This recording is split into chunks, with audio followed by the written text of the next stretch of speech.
আকাশ রাঙিয়ে যখন ঈদের চাঁদ হাসে, তখন থেকেই বাংলার কোটি মুসলিমদের হৃদয়ে ছুটে যায় এক পবিত্র ঠিকানায়। আমরা দাঁড়িয়ে আছি কিশোরগঞ্জের নরসুন্দা নদীর তীরে। ইতিহাসের পাতায় সোনালী হরফে লেখা এক নাম, ঐতিহাসিক শোলাকিয়া ঈদগাহ ময়দান। এটি কেবল একটি মাঠ নয়, এটি লাখো মানুষের ইমানি ঐক্যের এক মহা মিলন মেলা। আজ থেকে প্রায় 200 বছর আগে 1828 সালে স্থানীয় সাহেব বাড়ির বুজুর্গ হযরত শাহ সুফি সৈয়দ আহমেদ রহমতুল্লাহ আলাইহি এই মাঠে প্রথম ঈদের জামাতের আয়োজন করেন। জনশ্রুতি আছে, সেই জামাতে 1,25,000 মুসল্লি একসঙ্গে নামাজ আদায় করেছিলেন। বাংলায় 1.25 লাখ সংখ্যা থেকেই এই মাঠের নাম হয়ে যায় শোলাকিয়া, যা আজ সবার কাছে পরিচিত শোলাকিয়া নামে। শোলাকিয়া মাঠের চারপাশটা বড়ই স্নিগ্ধ। মূল ঈদগাহের সঙ্গে রয়েছে প্রাচীন জামে মসজিদ।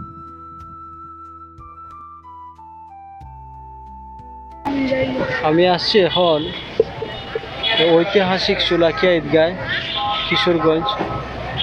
এই যে আমার পিছনে দেখতে পাচ্ছেন ঐতিহাসিক শোলাকিয়া ঈদগাহ, বিশাল বড় মাঠ। 1828 সালের সেই প্রথম জামাতের পর এই মাঠের খ্যাতি চারিদিকে ছড়িয়ে পড়ে।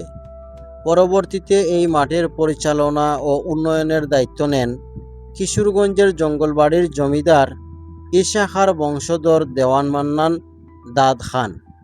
তিনি 1950 সালে এই ঈদগাহের জন্য প্রায় 7 একর জমি ওয়াকফ বা দান করেন।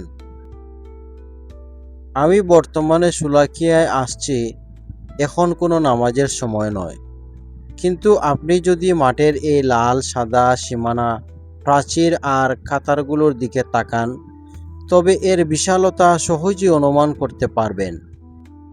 প্রায় 7 একরের এই মূল মাঠে মোট 265টি কাতার রয়েছে।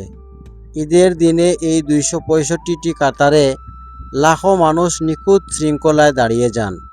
শুধু তাই নয়, মানুষের সমাগম যখন মূল মাঠ ছড়িয়ে যায়, তখন আশেপাশের রাস্তা, নদীর তীর, এমনকি বাড়ির ছাদও এক একটি কাতারে পরিণত হয়। এটি কেবল একটি ধর্মীয় জামায়াত নয়, এটি শৃঙ্খলা ও সাম্যের এক অনন্য নিদর্শন।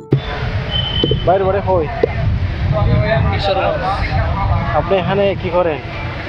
তো পড়াশোনা করি। মাদ্রাসা? কোন জায়গায় মাদ্রাসা? আচ্ছা, ছোট ভাই একই মাদ্রাসা? তোমার নাম কি? জাকারিয়া। একই মাদ্রাসা পড়ো?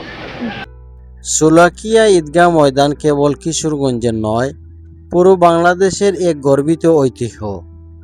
বছরের 2 দিন এটি লাখো মানুষের কোলাহলে মুখরিত হয়ে ওঠে। বাড়ি কি এই জায়গায়? হ্যাঁ, এখানে ওই যে ঈদের নামাজের সময় কত কাতার মানুষ হয়? সঠিক এটা মনে নাই। কেমন মানুষ হয় সংখ্যায়? আপনার প্রায় 5-6 লাখের মতো। 5-6 লাখ মানুষ হয়।